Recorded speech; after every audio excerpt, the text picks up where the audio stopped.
Cette émission est un programme d'enseignement destiné aux jeunes scolarisés. Pour leur permettre d'en profiter pleinement, chers parents, merci de tenir éloignés des éléments de distraction, téléphone, télécommande et autres. Il est également recommandé de mettre l'élève dans des conditions propices à l'apprentissage.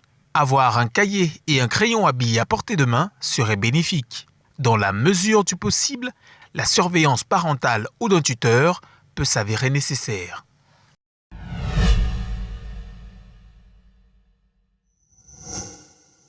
Je suis M. Kouda, enseignant de sciences physiques et technologies. Le cours sur lequel je vais vous entretenir aujourd'hui, c'est celui intitulé « La lumière », qui est le chapitre 9 de physique. Cela s'adresse aux élèves de terminale scientifique. Nous avons déjà appris dans la première partie de ce chapitre l'aspect ondulatoire de la lumière. Nous avons montré, n'est-ce pas, grâce au phénomène, à l'expérience des interférences lumineuses, que la lumière se comportait comme une onde. Aujourd'hui, nous allons étudier l'aspect corpusculaire. C'est la leçon 2 de ce chapitre.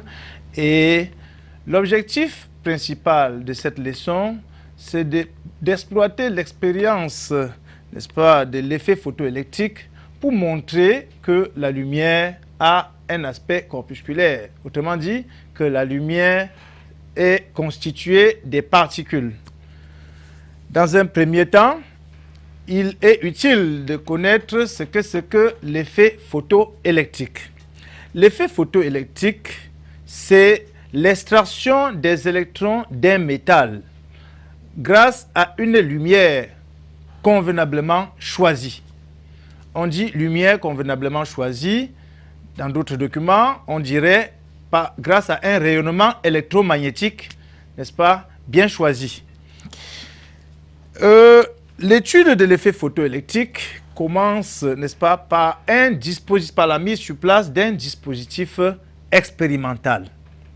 Le dispositif expérimental, vous le voyez, le dispositif expérimental, c'est la cellule photoémissive. La cellule photoémissive qui est une ampoule de verre dans laquelle on fait régner un vide poussé et à l'intérieur, on y retrouve une cathode recouverte, elle est recouverte par un métal. Ce métal-là, c'est celui que nous allons étudier. Et puis, à l'intérieur de la cellule également, on retrouve une autre anode, c'est-à-dire, n'est-ce pas, un pôle qui est connecté au pôle positif du générateur. Entre l'anode et la cathode règne une différence de potentiel UAC, n'est-ce pas, qui est établie grâce à un générateur de tension variable. Vous le voyez, ce symbole de générateur barré par une flèche, ça veut dire que c'est un générateur dont on peut régler la tension à tout moment et la fixer comme on veut. Et maintenant, nous allons mettre dans le même circuit du dispositif un voltmètre aux bornes de l'anode et de la cathode. Ça nous permet de lire la tension UAC que nous aurons fixée. Également, un ampèremètre dans le circuit permet aussi de lire l'intensité du courant ou bien nous permet de nous rassurer s'il y a un courant qui circule dans le circuit ou non. Et au cas affirmatif, il faudrait lire l'intensité de ce courant sur l'ampèremètre. Nous allons passer au grand 2. Nous allons passer à la manipulation. La manipulation, ici, vous mettez dans les conditions de laboratoire. Vous avez le dispositif devant vous. Alors, vous réglez tout simplement sur votre générateur de tension variable. Vous fixez plusieurs tensions, des tensions différentes. Et puis, pour chaque tension fixée, vous relevez sur l'ampèremètre la valeur de l'intensité du courant. Ça vous permet d'avoir un tableau de résultats comme celui que j'ai simulé là, que j'ai dessiné. Le tableau que vous voyez montre en première ligne les tensions que vous fixez et en deuxième ligne les intensités de courant correspondantes. Et grâce à ces valeurs, à ces résultats expérimentaux, nous allons nous atteler à tracer la caractéristique I qui donne les intensités en fonction des tensions, I égale à F de UAC, qui s'appelle la caractéristique de la cellule photoémissive. Alors, quand vous regardez la caractéristique, vous comprenez bien que nous avons choisi deux lumières. Nous avons choisi une même lumière, s'il vous plaît, mais des puissances différentes. C'est-à-dire, on utilise une lumière, on change de puissance. Et quand on fait varier les tensions, on observe que lorsque la tension est même nulle entre l'anode et la cathode, il y a un courant. Parce que quand vous regardez sur votre schéma, vous regardez bien, vous voyez comment la courbe coupe l'axe des ordonnées en un point I0. Ça veut dire que le courant I0 circule même quand la tension entre A et C n'existe pas. Cela témoigne du fait que la lumière que vous voyez en violet, c'est les rayons ultraviolets, sont allés éclairer la photocathode pour arracher les électrons qui ont pu atteindre l'anode. C'est pour ça que le courant circule, parce que les électrons ont pu traverser le vide entre l'anode et la cathode que vous voyez. Et sur notre schéma également, nous comprenons que quand nous faisons varier la tension entre l'anode et la cathode, quand les tensions sont négatives, nous voyons l'intensité du courant diminuer. Vous voyez, dans le côté négatif de UAC, la courbe descend jusqu'à s'annuler à une valeur moins U0. On dit que les tensions négatives, quand on les baisse progressivement, on voit le courant s'annuler pour une valeur de UAC égale à moins U0. Cette tension s'appelle la tension d'arrêt. Comment ça s'explique? C'est une tension d'arrêt parce que ça suppose que les électrons extraits à la cathode sur le métal arrivent à l'anode et s'arrêtent. Et comme ils se sont arrêtés, la tension est nulle. Donc, la tension d'arrêt, c'est donc cette tension pour laquelle les électrons extraits à la cathode s'arrêtent à l'anode. Donc, c'est l'intensité du courant est donc nulle à cette tension-là. Et maintenant, du côté des tensions UAC positives, toujours sur notre schéma, regardez bien, vous allez voir que l'intensité monte et arrive à un palier. Le premier palier qui correspond à une intensité IS1, c'est pour la première puissance lumineuse que nous avons choisie. Et IS1, qui est l'intensité limite, s'appelle intensité de saturation. L'intensité de saturation, donc, c'est donc l'intensité maximale, n'est-ce pas, qui témoigne que tous les électrons qui ont été arrachés à la photocathode ont pu atteindre l'anode. Et là, le courant ne peut plus varier parce que tous les électrons extraits ont déjà fait leur mouvement jusqu'à l'anode. Le courant ne varie plus. Vous savez bien que l'intensité du courant dépend du nombre d'électrons qui circulent. Si la totalité des électrons ont atteint l'anode, le courant atteint donc cette valeur maximale qu'on appelle l'intensité de saturation. Nous sommes toujours sur la courbe. Nous voyons bien que pour des puissances différentes, l'intensité de saturation peut varier. N'est-ce pas? Elle est plus grande. IS2 dépasse IS1 pour une puissance de lumière également plus grande que la première. Alors, quand nous allons interpréter ces résultats, nous comprenons que la lumière qui est venue éclairer la photocathode serait constituée des particules. Et ces particules qui constituent la lumière, nous les appelons des photons. Et chaque photon qui frappe sur la cathode vient avec son énergie qui est, c'est-à-dire ce qu'on appelle un quantum d'énergie. Ce quantum d'énergie, n'est-ce pas, a une valeur h nu, où h est 6,62 fois 10 puissance moins 34, s'appelle la constante de Planck. Nous sommes à 2.3, interprétation des lois. Vous allez comprendre que quand le photon arrive avec sa valeur, avec son énergie, le métal lui aussi, n'est-ce pas, ne laisse pas son électron facilement. Le métal, pour laisser son électron partir, exige au photon qui arrive une certaine énergie. Et cette énergie minimale que le photon réclame, que le métal réclame, n'est-ce pas, c'est ce que nous appelons le travail d'extraction ou encore l'énergie seuil. Alors, vous voyez donc que WS que nous avons écrit là, WS égale à H nu 0 ou encore W0, c'est le travail d'extraction. Et dans cette expression, nu 0, c'est la fréquence seuil qui est une caractéristique du métal. Le métal, chaque métal est donc caractérisé par sa fréquence seuil, nu 0. Et cela nous amène à énoncer des lois de l'effet photoélectrique. La première loi nous rappelle ce qu'on appelait lumière convenable dans la définition de l'effet photoélectrique. Nous avons dit que l'effet photoélectrique, c'est l'extraction des électrons d'un métal par une lumière convenablement choisie. Il faut donc que la lumière qui puisse arracher l'électron du métal soit convenable. Convenable ici en termes que l'énergie apportée par le photon de la lumière doit être supérieure à l'énergie d'extraction du métal. Autrement dit, vous voyez bien que dans la première loi, nous écrivons H nu supérieur ou égal à H nu 0. Ça implique directement que nu est supérieur à nu 0. Autrement dit, la fréquence de la radiation incidente qui éclaire le métal doit être supérieure ou égale à la fréquence seuil qui caractérise ce métal. Et comme vous voyez bien plus loin, devant sur la même ligne, nu est égal à C sur lambda. Ça veut dire que la fréquence est inversement proportionnelle à la longueur d'onde.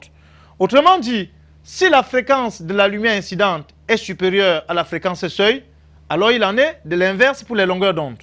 La longueur d'onde de la lumière incidente pour une lumière convenable devrait être inférieure ou égale à la longueur d'onde seuil lambda 0. Donc à une fréquence seuil correspond une longueur d'onde seuil. Et la relation entre la fréquence et la longueur d'onde, c'est bien nu égale à C sur lambda. La deuxième loi nous fait savoir que dès lors que votre lumière est convenablement choisie, l'effet photoélectrique est instantané. Qu'est-ce que cela veut dire?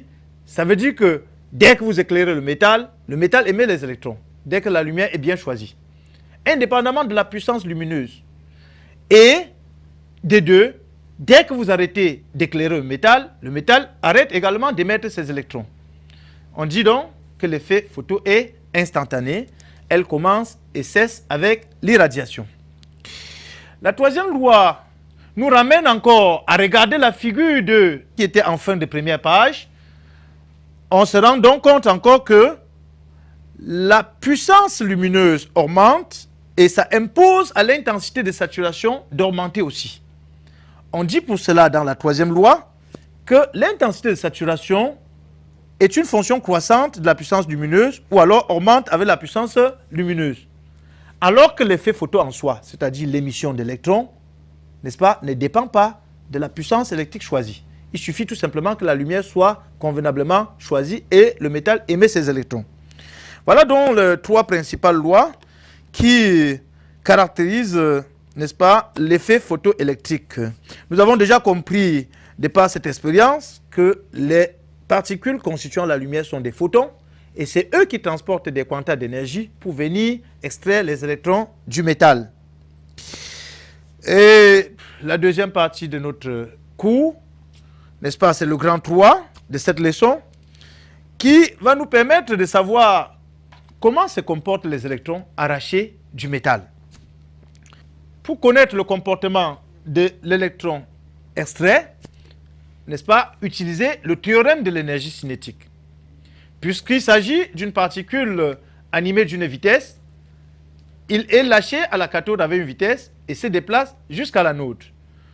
Nous freinons donc l'état de la cathode comme l'état initial et l'état de l'anode comme l'état final. L'énergie cinétique finale, c'est donc celle à l'anode. Donc on fait la variation de l'énergie cinétique entre la cathode et l'anode. Delta EC, c'est donc quoi? L'énergie cinétique à l'anode moins l'énergie cinétique à la cathode. Cela devrait être égal à la somme des travaux. Et nous avons déjà appris à savoir dans d'autres leçons que dans l'étude des particules comme ça, nous négligeons généralement leur poids. Ça veut dire que nous allons tenir compte ici seulement du travail de la force électrique. Vous vous souvenez bien, entre l'anode et la cathode, dès lors qu'il y a une différence de potentiel, ça veut dire qu'il y règne un champ électrique.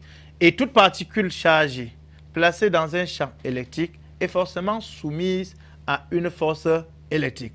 C'est donc cette force électrique qui attire les électrons extraits du métal de la cathode vers l'anode. On peut donc calculer le travail des forces électriques en faisant le produit scalaire vecteur force par le vecteur déplacement CA.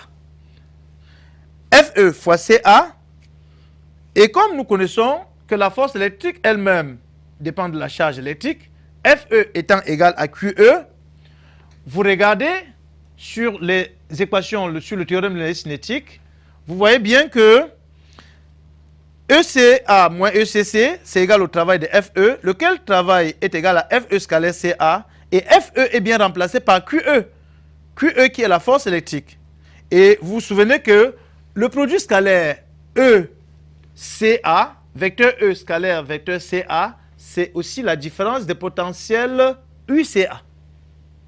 Et comme c'est la différence des potentiels UCA, nous avons dans nos tableaux de résultats les valeurs des tensions UAC.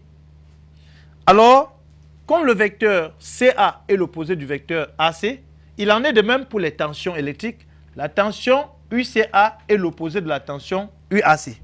Ce qui nous amène à écrire directement que le travail QE fois CA serait égal à moins Q fois UAC.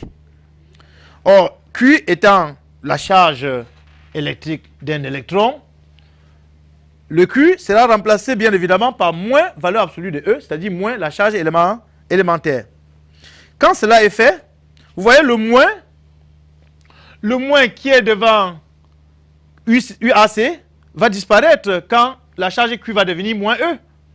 Et de l'autre côté, nous aurons donc 1 demi de MVA carré moins 1 demi de MVC carré, c'est la variation des deux énergies cinétiques à la cathode, à l'anode et à la cathode. C'est bien égal à valeur absolue de E fois UAC. Voilà une relation importante que nous obtenons parce que il peut arriver dans un exercice qu'on vous donne la tension UAC entre l'anode et la cathode. N'allez pas tout le temps confondre UAC et la tension d'arrêt. La tension d'arrêt moins U0 est une tension particulière. On peut vous fixer une tension que l'on veut. Et là, vous allez appliquer également le théorème vous allez appliquer exactement le théorème de l'énergie cinétique tel que nous l'avons écrit ici. 1 demi de MVA carré moins 1 demi de MVC carré égale la valeur absolue de E fois UAC. Ça vous permet de retrouver la quantité, la grandeur que l'on vous demande. Si on a donné les autres. Bon, maintenant, les électrons peuvent quitter la cathode avec une très grande vitesse. On dit qu'ils partent de là avec leur vitesse maximale. Si l'électron parti de la cathode possède sa plus grande vitesse, alors ça lui impose de s'arrêter à l'anode et on est dans le cas où UA devient moins U0. On est dans ce cas où il y a tension d'arrêt. On est dans ce cas où le courant s'annule. On est dans ce cas où nous avons l'énergie cinétique à l'anode est nulle parce que les électrons s'y arrêtent et leur vitesse est nulle. Moins donc, vous allez donc avoir dans la variation de l'énergie cinétique, ça va devenir tout simplement moins 1 demi de MVC carré. Parce que 1 demi de MVA carré s'annule. Quand vous faites moins 1 demi de MVC carré égale à EUAC, UAC devient moins U0.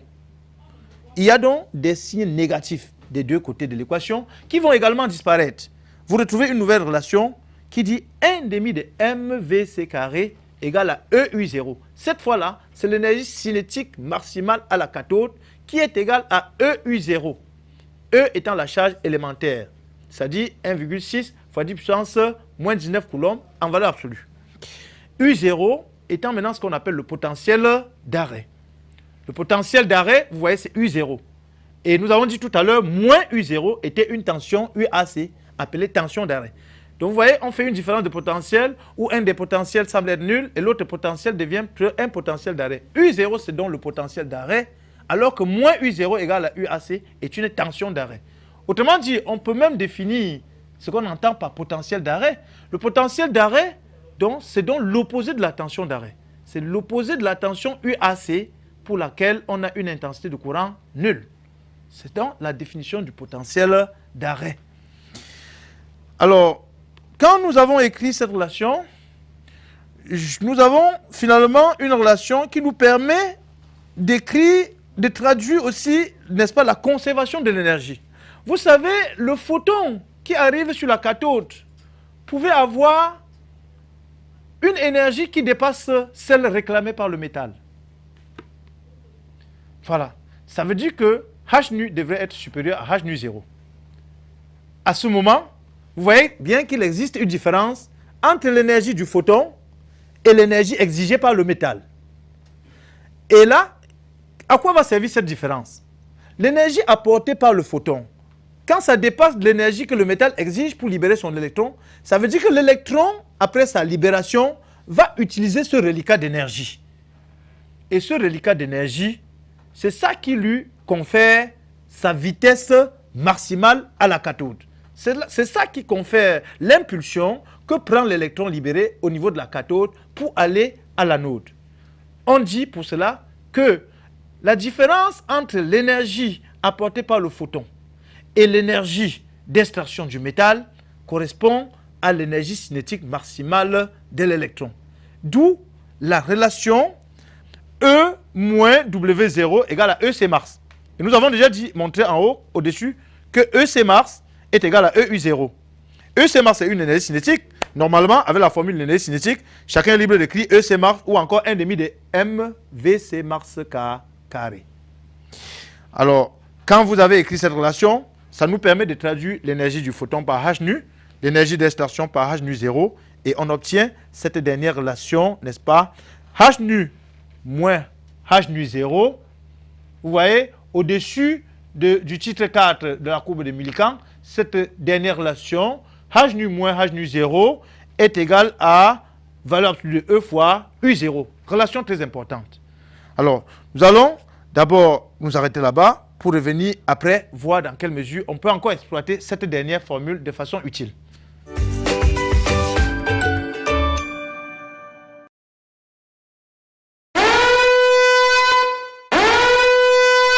Cette émission est un programme d'enseignement destiné aux jeunes scolarisés. Pour leur permettre d'en profiter pleinement, chers parents, merci de tenir éloigné des éléments de distraction, téléphone, télécommande et autres. Il est également recommandé de mettre l'élève dans des conditions propices à l'apprentissage. Avoir un cahier et un crayon à billes à portée de main serait bénéfique. Dans la mesure du possible, la surveillance parentale ou d'un tuteur peut s'avérer nécessaire.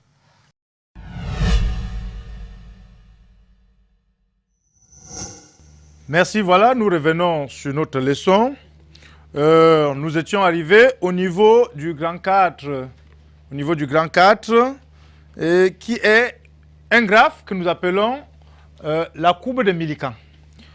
La courbe de Millikan s'amuse à exploiter la relation sur laquelle nous nous sommes arrêtés tout à l'heure, c'est-à-dire H nu moins H nu 0 qui est égal à EU0.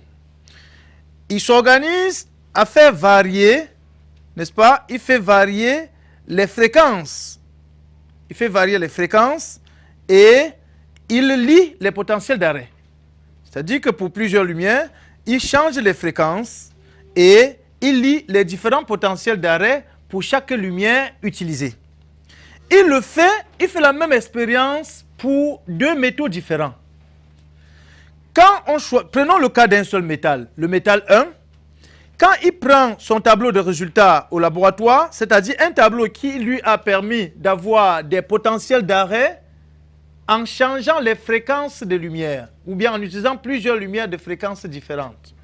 Il prend les différents potentiels d'arrêt, il trace la courbe qui donne le potentiel d'arrêt en fonction des fréquences fixées. Il obtient une droite croissante qui coupe l'axe des abscisses. Autrement dit, en cas de prolongement de la droite obtenue, regardez la droite du métal 1, si on allait sur l'axe des abscisses, là où ça coupe, prolonger cette droite vers le bas, on viendrait à couper l'axe des ordonnées du côté négatif. Il exploite donc la formule de tout à l'heure et il se rend compte que en tirant l'expression de U0 en fonction de nu, il obtient une formule que vous voyez à côté de ce dessin. U0 égale H sur E, facteur de nu moins nu 0. Vous comprenez bien que si l'abscisse est nu et l'ordonnée est U0, on peut développer cette formule. Ça sera U0 égale H sur E fois nu moins H sur E fois nu 0. Et quand on regarde bien cette forme d'équation, elle est bien adaptée à l'équation d'une droite affine comme celle que Millikan a obtenue en traçant son graphe. La droite affine est une droite, vous connaissez depuis les mathématiques de troisième, qui a une équation de la forme y égale à ax plus b. Quand nous adaptons notre formule à cette forme d'équation, nous allons comparer la relation U0 égale H sur E facteur de nu moins nu0 et Y égale à AX plus B. Par comparaison directe, on se rend compte que notre Y c'est l'ordonnée et ce qui est en ordonnée sur notre courbe c'est les U0. Notre X c'est les fréquences comportées en abscisse sur notre graphe et la variable c'est donc la fréquence et directement on se rend compte que dans ce que nous avons développé en haut, la pente A de la courbe tracée ou bien de la droite tracée correspond dans notre formule au rapport H sur E. La pente c'est donc H sur E, auquel cas l'ordonnée à l'origine, c'est-à-dire l'ordonnée pour une fréquence nulle, serait le point de contact de notre courbe avec l'axe des ordonnées en bas de 0, qui sera une ordonnée négative. Ça correspond bien dans notre formule à la valeur moins H sur E fois nu 0. Vous voyez qu'on peut lire cette valeur sur le graphe. Cette expérience de Millikan donc a permis aux physiciens de déterminer expérimentalement la constante de Planck. Ils ont fait cette expérience pour tracer cette courbe et calculer sa pente et déduire que si cette pente est égale à H sur E, alors H est égal à la pente trouvée fois E, qui est la charge élémentaire de l'électron. Ils vont nécessairement trouver une valeur qui est approximativement égale à 6,62 fois 10 puissance moins 34 joules secondes. Même s'il y a des décalages de centi ou de milli, c'est dû, n'est-ce pas, aux erreurs de mesure. Nous avons appris dans les instituts en seconde et en première qu'il n'y a pas de mesure sans erreur. Donc, les valeurs expérimentales sont toujours entachées des petites erreurs. Et puis, ça ne doit pas, compte tenu de la précision, affecter, n'est-ce pas, de façon remarquable la valeur.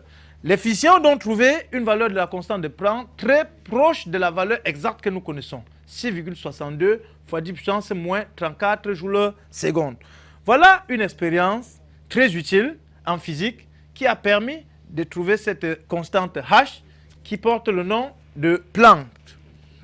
Voilà l'utilité. Et puis, on se rend également compte que si vous prenez la relation U0 égale à H sur E fois nu moins H sur E nu 0, faites l'expérience d'annuler nu, faites l'expérience d'annuler U0, pardon.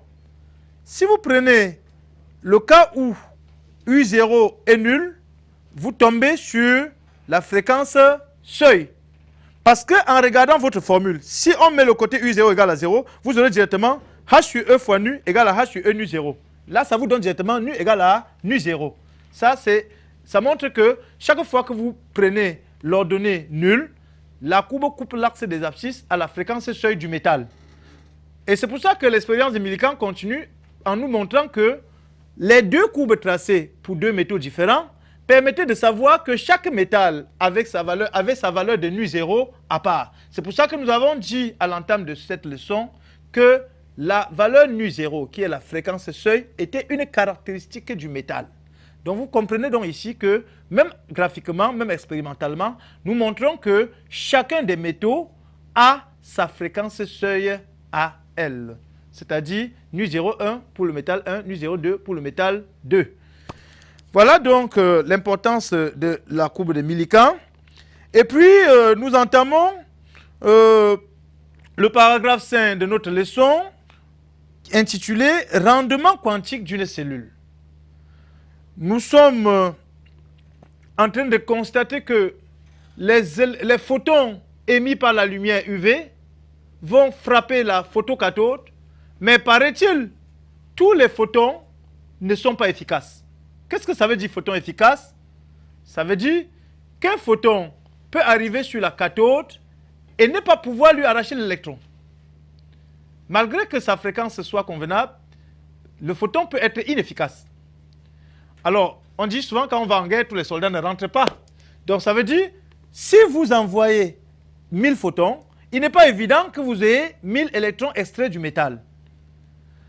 Alors, tout ça, ça va dépendre, n'est-ce pas, de l'énergie de cohésion, ça va dépendre de d'autres paramètres qui sont dans le métal, n'est-ce pas, dans les couches électroniques et tout est consort.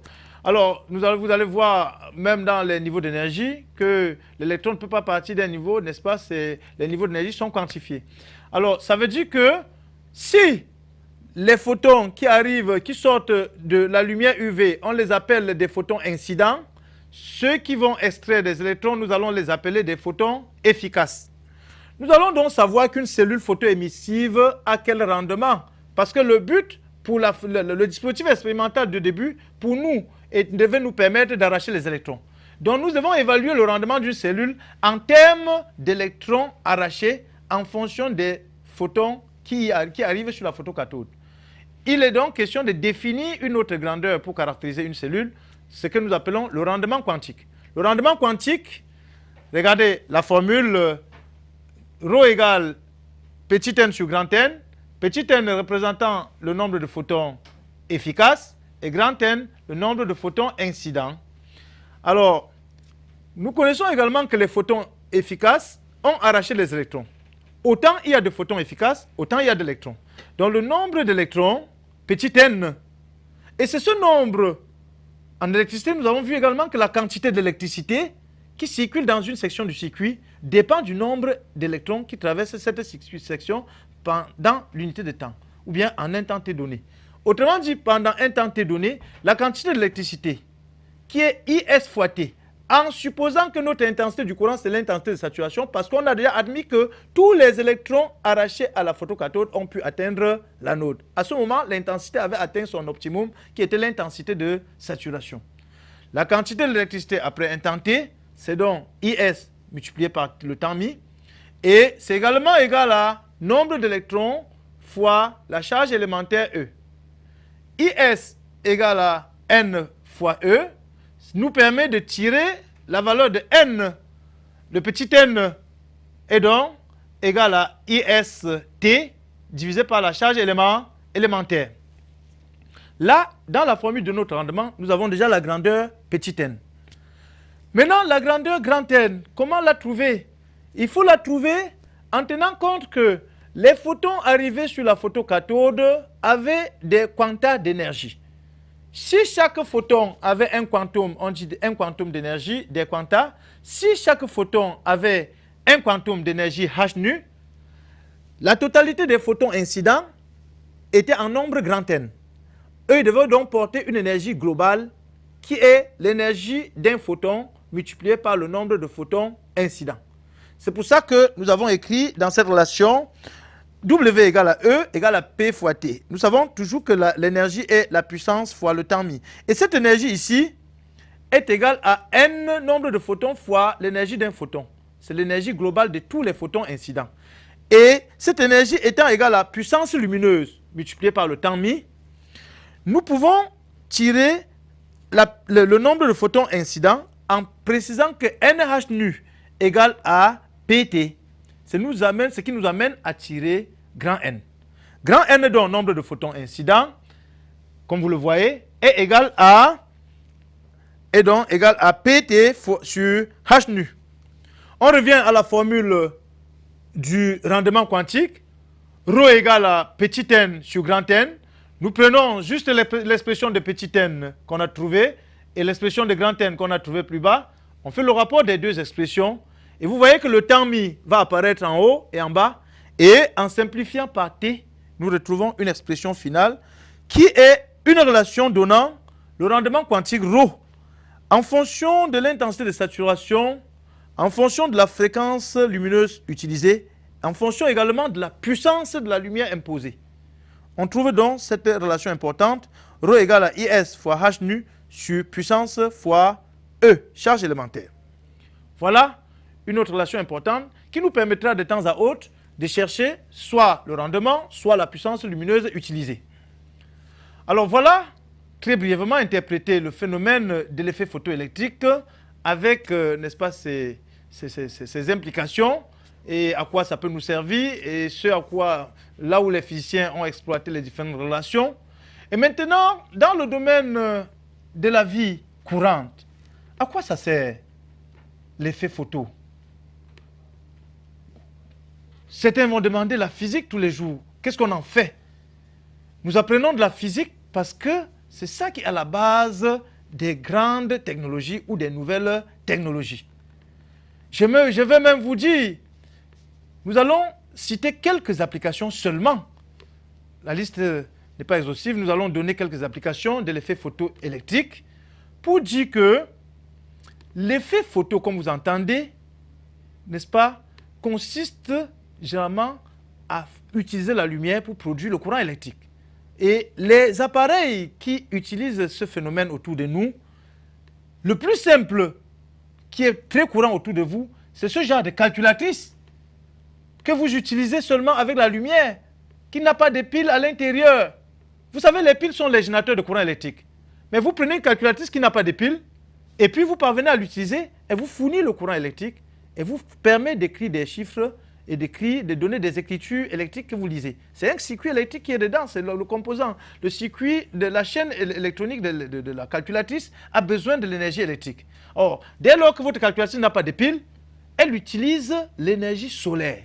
Donc, vous vous souvenez, vous appelez les calculatrices solaires.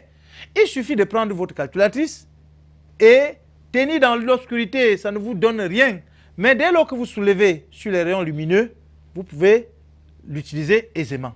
Voilà une application de l'effet photoélectrique, les calculatrices solaires. Une autre application facile, c'est que nous appelons les cellules photovoltaïques, qu'on appelle encore en physique les photopiles.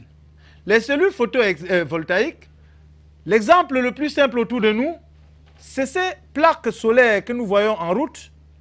Quand nous avons des problèmes de délestage, nous avons des rues qui sont permanemment éclairées parce qu'à longueur de journée, les plaques solaires captent l'énergie solaire et puis la convertissent en énergie électrique. Il s'agit donc de la lumière qui est captée par des métaux supposés être sur des photocathodes et qui, n'est-ce pas, ont émis des électrons et cela se transforme en énergie électrique et c'est pour ça que les lampadaires éclairent. Voilà un cas simple. On peut même exploiter ça dans le cadre des mesures de lutte contre Covid-19 parce que nous n'acceptons plus aller chez quelqu'un et toucher, n'est-ce pas, les serrures de porte, ouvrir le portail et tenir son portail n'importe comment. On peut exploiter, nous les physiciens, nous travaillons pour mettre à la disposition des techniciens. Les techniciens ou les ingénieurs peuvent exploiter l'expérience de l'effet photoélectrique, n'est-ce pas, pour concevoir des systèmes d'alarme automatique ou de sonnerie automatique. Des alarmes automatiques ou des sonneries automatiques qui n'ont besoin que de la lumière pour déclencher. Autrement dit, vous arrivez devant un portail, même si c'est la nuit, vous avez besoin seulement d'avoir, n'est-ce pas, peut-être une torche ou bien un document ou bien même votre téléphone, vous éclairez et puis dès que ça frappe, n'est-ce pas, sur la sonnerie, n'est-ce pas, déclenche parce que le courant passe. Donc, c'est des cas comme ça qu'on peut exploiter pour empêcher aux gens d'arriver sur les portails des gens et de tenir le portail ou bien de tenir les portes. On peut installer ça sur un, n'est-ce pas, sur un système comme on veut. C'est les techniciens, non, n'est-ce pas, les ingénieurs, électriciens pourront, n'est-ce pas, exploiter cette expérience. Voilà une autre application, les cellules photovoltaïques, les calculatrices solaires, les caméras de télévision également, les caméscopes utilisent l'effet photoélectrique. Voilà quelques applications. Alors voilà donc nous avons ainsi fini la deuxième leçon, n'est-ce pas, intitulée l'aspect corpusculaire de la lumière qui exploitait l'effet photoélectrique pour montrer que la lumière est constituée de particules. Et pour conclure, n'est-ce pas, le chapitre 9 en entier sur la lumière, nous convenons aujourd'hui de comprendre, après la leçon 1 sur l'aspect ondulatoire et la leçon 2, que la lumière a un double aspect. Et elle se comporte tantôt comme une onde et tantôt comme un paquet de particules appelé photons. Et c'est pour cela que le physicien Louis de Broglie, en 1924, n'est-ce pas, avait associé chaque particule matérielle à une onde. Et puis, il a développé le mécanisme d'étude de ces entités auquel il associe le caractère ondulatoire et corpusculaire. Il a donc développé la mécanique ondulatoire. La mécanique ondulatoire qui permet donc d'établir, d'étudier, n'est-ce pas, les mouvements des particules. Et il a écrit cette fameuse relation reliant, n'est-ce pas, la longueur d'onde à la quantité de mouvement d'une particule. On dit quantité de mouvement, ça suppose que c'est une particule qui est en mouvement et qui possède une vitesse.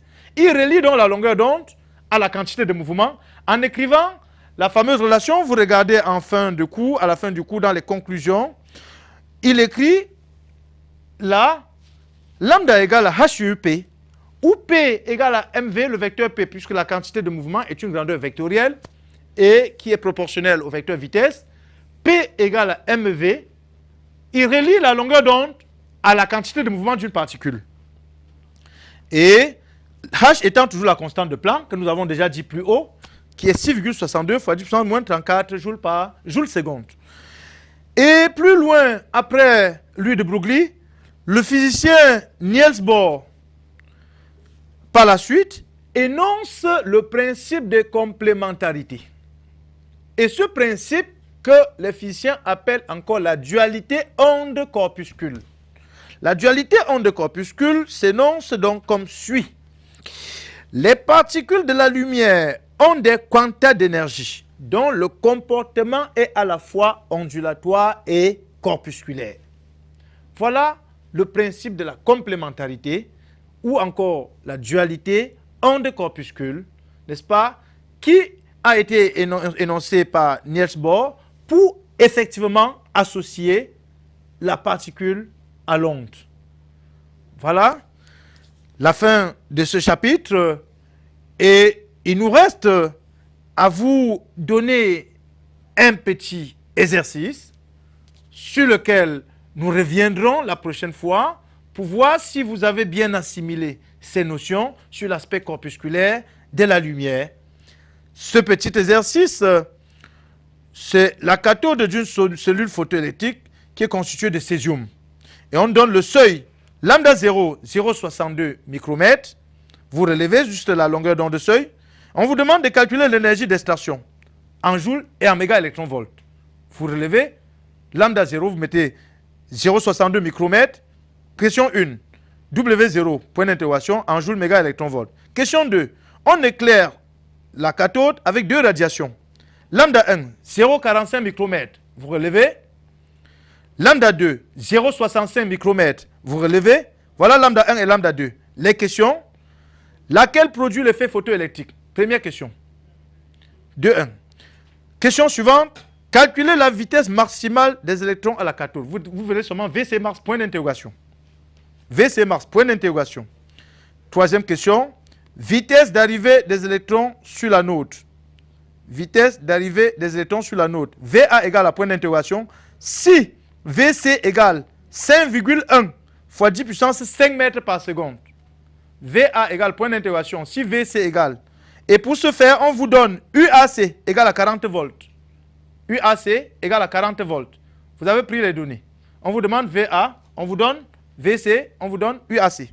Et la dernière question, on vous demande de calculer le potentiel d'arrêt. U0 égale point d'interrogation. Voilà les données de l'exercice en bas. Vous regardez en bas, vous avez la constante de Planck qui a été énoncée. La masse de l'électron, 9,1 fois 10 puissance moins 31 kg, vous la connaissez. Et la charge élémentaire, 1,6 fois 10 puissance moins 19 coulombs, vous la connaissez.